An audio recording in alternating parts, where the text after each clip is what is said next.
Dramatic footage has emerged of the moment a Russian tank was blown to smithereens after being damaged by a Ukrainian army brigade on Friday. The video first surfaced on Friday, but was verified early this morning by the Ukrainian land forces, which posted a clip of the explosion on social media along with images of the aftermath showing the charred remains of the Russian armor strewn across a field. A large plume of smoke was seen rising from the damaged Russian tank, which suddenly exploded in a huge ball of flame. Analysts suggested the explosion was likely caused by ammunition in the tank which ignited after the initial attack. A separate mechanized brigade named after Prince Vladimir Monomakh continues to warmly welcome the armed forces of the Russian Federation, the Land Forces Post read. The 53rd Prince Volodymyr Monomakh Separate Mechanized Brigade was named as the unit responsible for the attack, though Ukraine's armed forces did not reveal where the explosion took place. Meanwhile, new satellite imagery revealed a huge convoy of Russian armor and artillery heading towards the under-siege areas of eastern Ukraine as both sides gear up for a brutal new phase of the war. The images, taken by Maxar Technologies late Friday and released early this morning, showed the 8-mile-long convoy of weaponry snaking through the town of Veliki Burlik.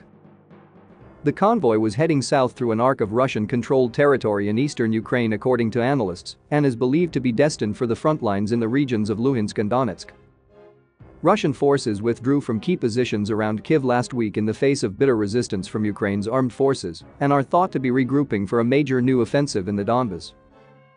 But the losses inflicted by Ukraine on Russia's army are so great that the Kremlin has resorted to recruiting retired military personnel to make up the numbers, according to the UK's Ministry of Defence. The intelligence suggests that Vladimir Putin is turning to personnel who were discharged from military service as early as 2012 to replace his fallen soldiers, with Ukraine's armed forces putting the Russian death toll at close to 20,000. Russia's military is also thought to be recruiting soldiers from the Transnistria region of Moldova, which in March was designated an occupied territory of Russia by the Council of Europe.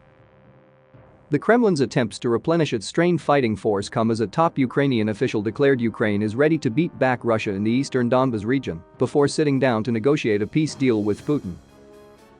Mikhailo Podolyak, one of Ukrainian President Volodymyr Zelensky's closest advisors, told reporters late last night, Ukraine is ready for big battles. Ukraine must win them, including in the Donbas. Once that happens, Ukraine will have a more powerful negotiating position. After that, the presidents will meet.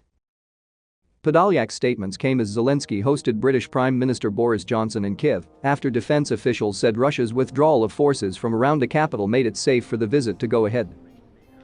The PM's presence was intended to be kept secret until he had left the war zone, but was mistakenly announced in a mid-afternoon tweet by Ukraine's embassy to the UK.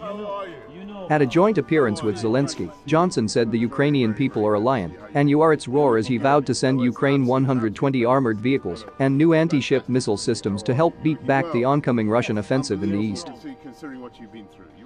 Now that another Russian convoy is approaching the eastern front, the same as the one that was approaching Kiev, the question is whether the Russian occupiers will suffer the same fate as in the north of Ukraine.